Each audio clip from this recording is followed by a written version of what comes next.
নমস্কাৰ আপোনালোকে চাবলৈ আৰম্ভ কৰিছে ইনসাইড ইণ্ডিয়া ষ্টুডিঅ'ত মই সাজেদ এই মুহূৰ্তৰ এটা ব্ৰেকিং নিউজ কিয়নো আগন্তুক 4 পৰা 5 ঘণ্টালৈ নাপাব সাৰথী 104ৰ সেৱা গুৱাহাটীৰ অনুৰাধা সিনেমা হলৰ চৌহদত ভয়ংকৰ অগ্নিকাণ্ডৰ ঘটনা সংঘটিত হৈছে এই মুহূৰ্তৰ সময়ত ডাঙৰ খবৰলৈ অহাৰ চেষ্টা কৰিছো ফুল প্লেটৰ মাধ্যমেৰে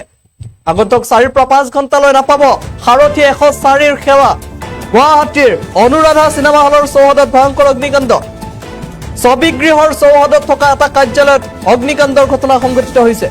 আৰু অগ্নিকাণ্ডৰ পিছতে কলা ধোঁৱাই সানি ধৰিছে অঞ্চলটো কাৰ্যালয়টোত আছিল সাৰথী 104ৰ সেৱা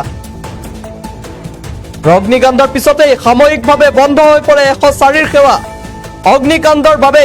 4 পৰা 5 ঘণ্টা বন্ধ থাকিব 104ৰ সেৱা এক ভয়ংকৰ অগ্নিকাণ্ডৰ ঘটনা সংঘটিত হৈছে অগ্নিকাণ্ডত ক্ষতিসাধন হৈছে 104ৰ সেৱাৰ সাৰ্ভাৰ বিকল হৈছে আৰু ক্ষতিসাধন হৈছে সাৰ্ভাৰৰ পুনৰবাৰ জনাইছো অনুৰাধা সিনেমা হলৰ চৌহদত ভয়ংকৰ অগ্নিকাণ্ডৰ ঘটনা সংঘটিত হৈছে জুইৰ লেলিহান শিখাই আগৰি ধৰিছে অঞ্চলটো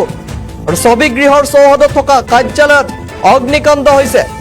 অগ্নিকাণ্ডৰ পিছতে কলা ধোঁৱাই সানি ধৰিছে অঞ্চলটো আৰু কাৰ্যালয়টোত আছিল সাৰথী 104ৰ সেৱা অগ্নিকাণ্ডৰ পিছতেই সাময়িকভাৱে বন্ধ কৰি দিয়া হৈছে 104ৰ সেৱা আৰু আহি থকা 4 পৰা 5 ঘণ্টালৈ এই সেৱা লাভ নকৰিব জনসাধাৰণে